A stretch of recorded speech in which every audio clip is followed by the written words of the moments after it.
magpakain kayo. Lalo na po sa ating mga OFW dyan, mag-iingat po kayo palagi.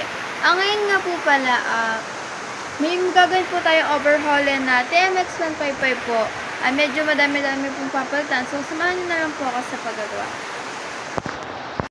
So mga kamekanika, ayan nga po pala yung gagawin nating TMX 155. Bali nga po pala dyan na nabaklas na po ni tatay yan. Dyan po kasi anong time na yan nung binabaklas po ni tatay, may online class po kami. Kaya po, hindi po ako nakapag video nung kay tatay po. Bali ayan nga po, pagtapos naman po ng aming klase, pumunta na rin po ako dyan. At ayan na po yung nadatan ko. At sabi ko rin po kay tatay na ibablog ko po ito. Bali po dyan nga daw po, madami rin pong papalitan. Pinalitan po siya ng mga bearing sa may transmission po. Tapos pinalitan din po ng stick bearing. Tapos ng drive gear po. Madami-dami din po pinapalitan. Pati po yung sa may handlebar, ganun po. Pinalitan na rin po. At dyan po, ginagawa po naman ng tatay ay tinitignan po kung may ibang sira pa po itong makina po ng TMX 155.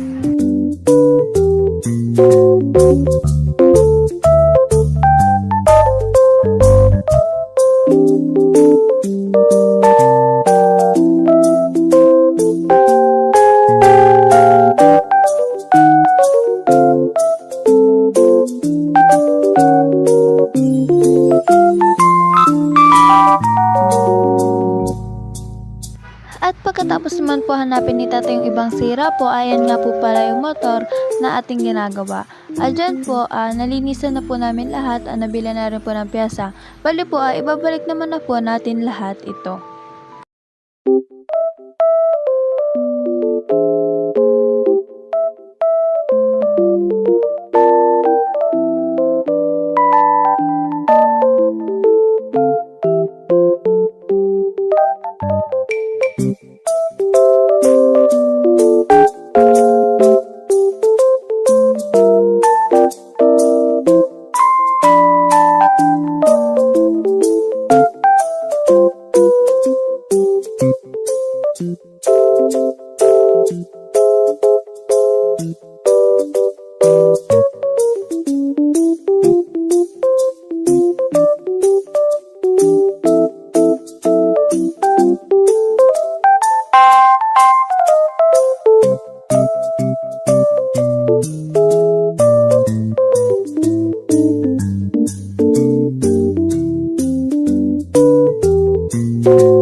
Pagkatapos naman po ilagay ni tatay lahat ng bearing, inaayos naman po ni tatay ang transmission gear po.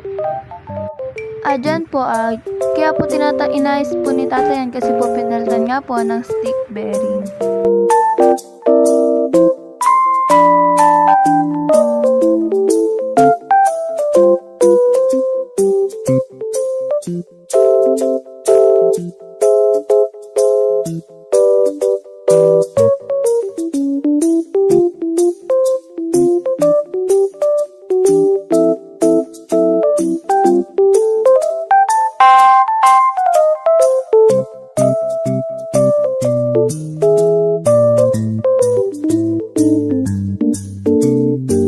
Pagkatapos naman po ayusin ni tatay ang transmission gear po, ay babalik naman na po agad dito ni tatay dito.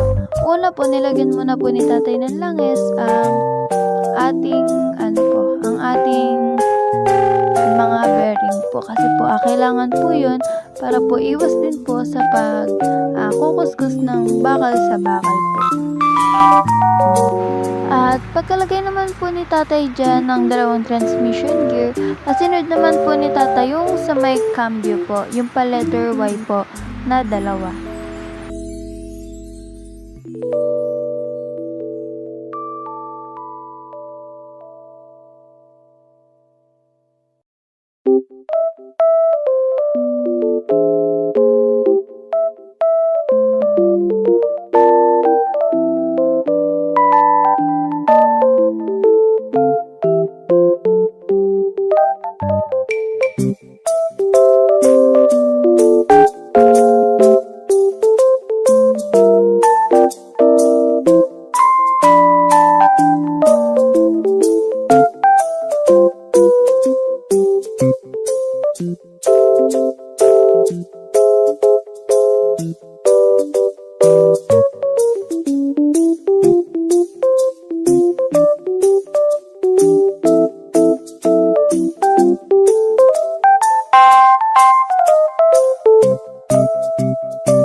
Pagkatapos naman po ni tatay na maayos po yung sa may cambio, sinunod naman po ilagay yung mismong sigunyal na po.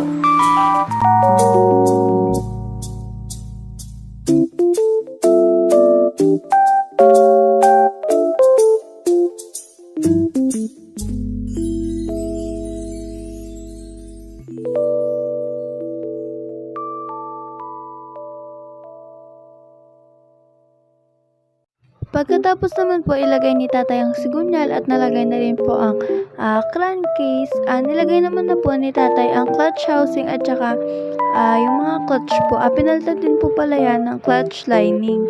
Dyan po nilalagay naman po ni tatay yung parang baso po na yan.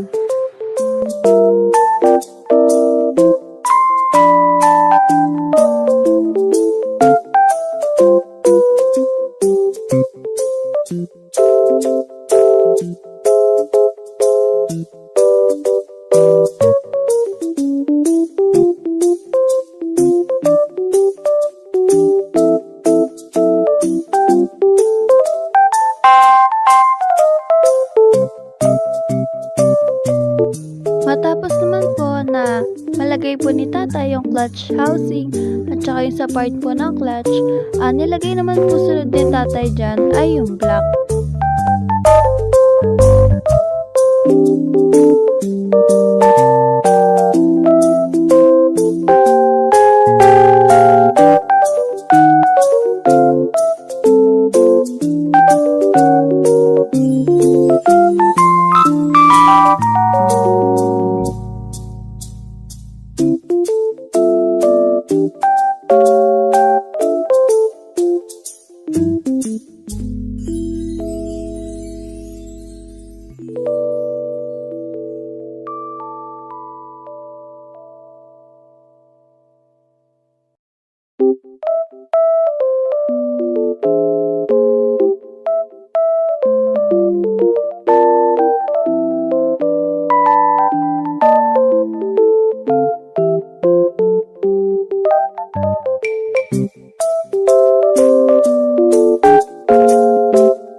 Pagkatapos naman po malagay ni tatay yung block, sinunod naman po namin yung cylinder head po. Ayun nga po pala, kaya po umaga na po namin nakabit dahil po pinaretread po namin itong cylinder head po. Kasi po halos puro lost thread po yun sa may rocker arm niya po.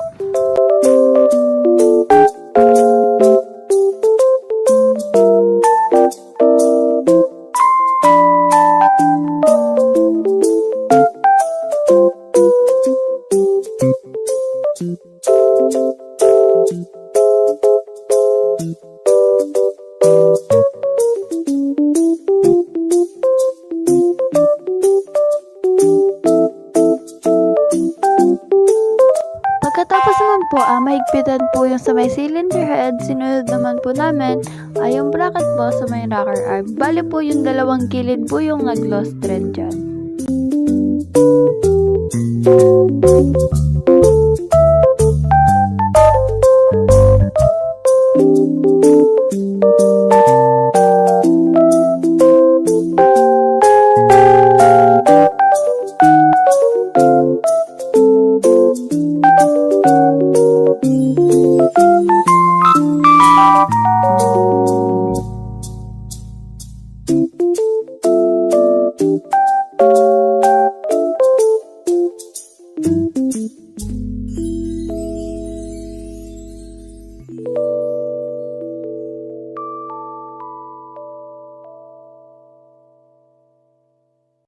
At pagkatapos naman po namin ma-tune up yung sa may rocker arm po, nilagay naman rin po namin itong mga tornilyo.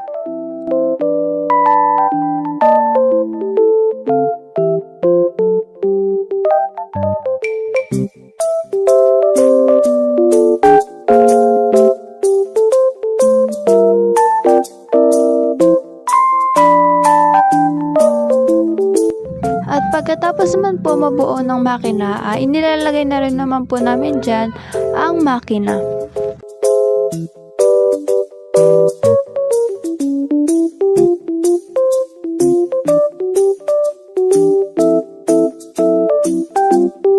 Pagkabuo naman po, ayan na po ang ating nagawa.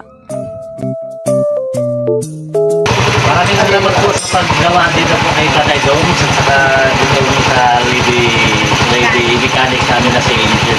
Tapos na po yung pinagawa ko. Maraming po salamat. Maganda po yung paggawa. Sulit po paggawa.